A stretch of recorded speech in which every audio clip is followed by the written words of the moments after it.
You know, in a previous video, I talked about how loving ourselves changes everything. But I could just imagine someone saying, but Josh, you have no idea how many messed up things I've done in my life.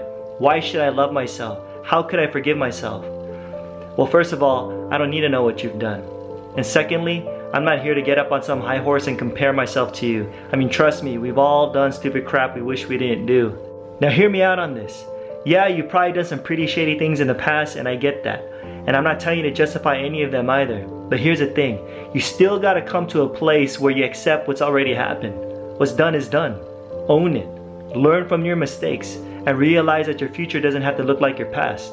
You see, once you get this, all the self-loathing, the beating yourself up, the kicking yourself while you're down, it's all a stinking waste of time. It's pointless. It just keeps you down. And trust me, that's not where you want to stay, because you eventually gotta move on. Your mistakes, your failures, your shortcomings, the truth is this, none of those things define you at all. They never have and they never will, because you are not your actions. Now check this out. Now on the flip side, don't even try so hard to become a good person. Now I know that sounds weird, but the more you focus on trying so hard to become a good person, the more guilt you're going to experience when you fail to live up to your expectations. Eckhart Tolle said, you don't become good by trying to become good, but by finding the goodness that's already within you and allowing that goodness to emerge. You see, it's not about trying to become something that you're supposed to be. It's about waking up to the reality of who you already are and seeing everything else flow from there.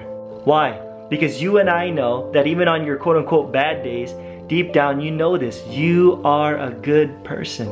Isn't it interesting that life forgives us whenever we make mistakes? For instance, you fall and scrape your knee, or you touch a hot stove and you burn your hand. Then what happens? We naturally form new skin. Life doesn't rub it in and be like, you stupid idiot, I told you not to do that.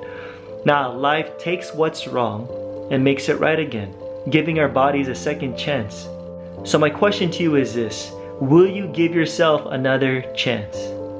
And I hope the answer is yes. And if it is, I just encourage you right now just to take in a deep breath and just take all that crap, all that shame, all that hidden guilt, and just let it all go. Folks, the past is a past. It's time to move on. Peace. Let me ask you a couple of things. If you were to look at your body in the mirror right now, what thoughts would go through your mind? Do you hate the way you look?